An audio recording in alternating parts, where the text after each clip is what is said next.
You can build the greatest castle in the world, but if you can't get to it, it's kind of useless. So today we're going to stop wading across creeks and walking through the grass to finally connect our town with some roads.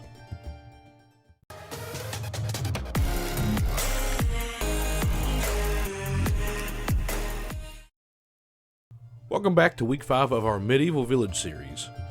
If you've been following along, we have been busy. We constructed our blacksmith, established our lumber mill, organized our life with the warehouse, and last week we dug deep for the quarry.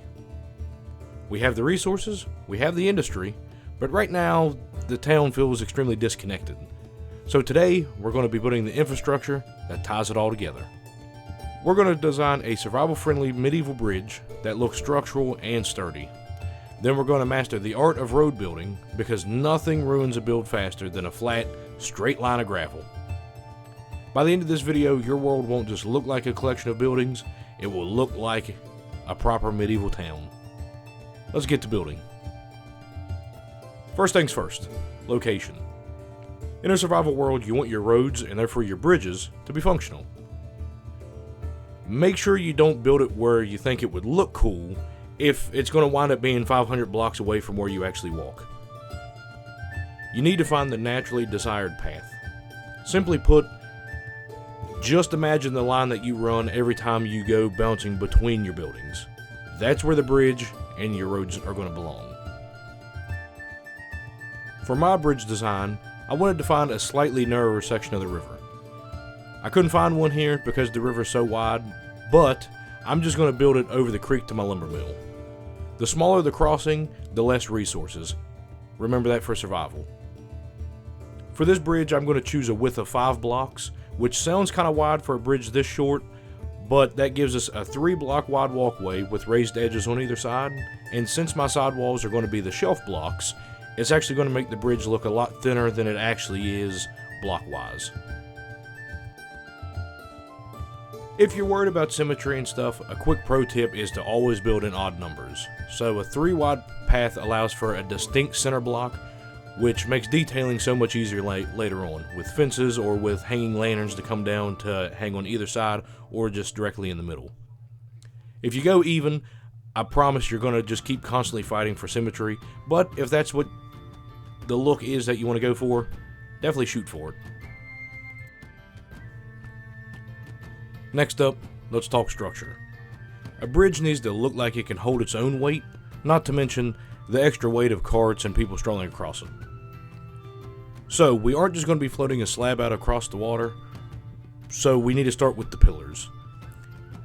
Since we're in a medieval setting, wood or stone is the primary building material, and that means that the foundations that touch the water, you can actually use a darker variation of that block. So for stones, you can use deep slate, or for wood, you can use, if you're using a spruce, you can use dark oak, or if you're using oak, then you can even use spruce wood in the water. It'll make it look wet, make it look heavy, and possibly an even older building material. Now for the span. For the walkway, I'm actually using extinguished campfires because it adds this really cool connected beam texture there, but for your bridges, you can use slabs or full blocks if your bridge is large enough to accommodate those. Remember though, if you are installing an arch underneath your bridge, you want the arch to be thickest at the base and thinnest at the top center underneath of the walkway. You can use upside down stairs to smooth out the curve, because if you use full blocks, trust me, it's going to look really 8-bit like and just straight up Mario graphics. So remember guys, stairs and slabs are your best friends here.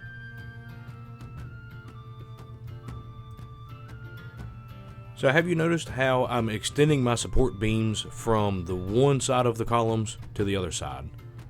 This creates depth.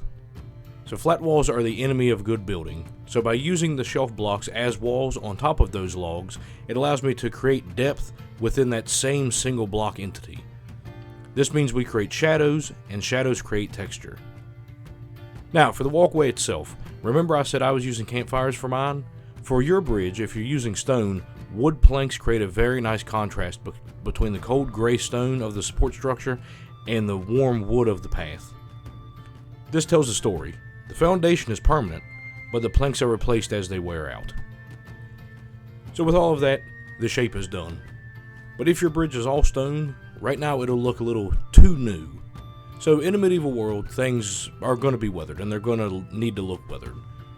So it'll need texturized. Since mine is all wood, I'm not going to worry about it. But if you built yours out of stone, any stone block to create some variation in there is good. Down near the water, use mossy blocks, or even some moss blocks with vines, and that works perfect.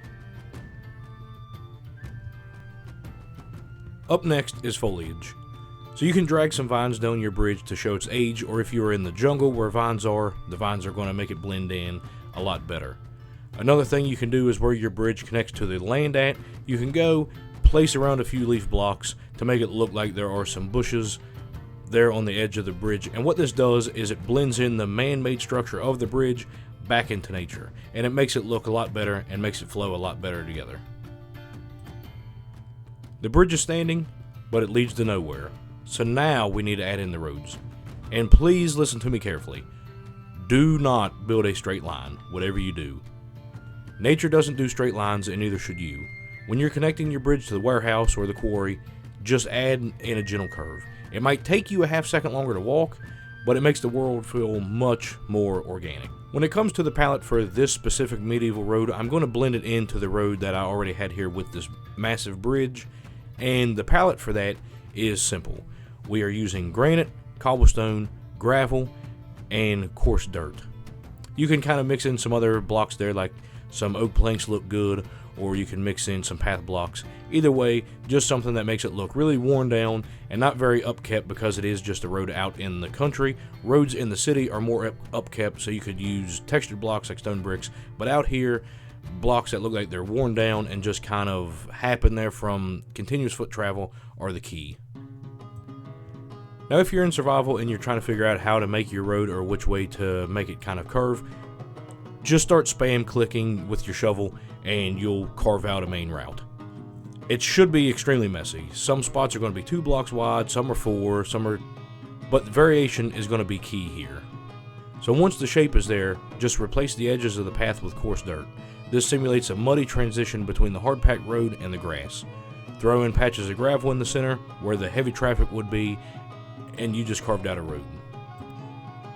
If you are in creative like I am, another tip or trick that you can use here is world edit. So you basically use a brush and you brush in a placeholder block. In my case is going to be orange wool, and then I come through here with a masking brush and mask that with the palette of blocks that I had mentioned earlier. So obviously in survival it's going to take a lot longer. In creative it's not going to look as purposely placed down. So you have pros and cons on both sides, but however it works best for you, go that route. Now whichever game mode you've made this road in, whether survival or creative, the key is to sell it, to blend it into the environment. So you need to dress up the sides of the road.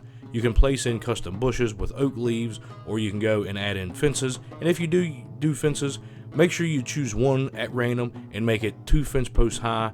On top of that, you can add in a lantern to light up your pathway along the way. Okay, so let's take a step back and look at the logistics. Now we have a clear flow. We can take stone from the quarry and move it along the path, logs from the woods across the bridge to the sawmill, and now we can bring materials to the future town center. This infrastructure is the skeleton of your build. It defines the story of the town. Everything we build from here on out will expand the town rather than establish it. And there it is, a solid, survival-friendly bridge and road system that actually makes sense. We have successfully connected the wild frontier to the heart of our town. I know these roads are pretty simple, but do not underestimate the power that they hold. They guide your eyes and they guide your players in your world. Also, this road system can grow to endless connections all over your Minecraft world. Literally thousands, tens of thousands of blocks long. Next week, guys, we are finally starting to build houses. Week 6 is the beginning of our population growth, where we'll start turning all of these industries into jobs. You definitely don't want to miss that expansion.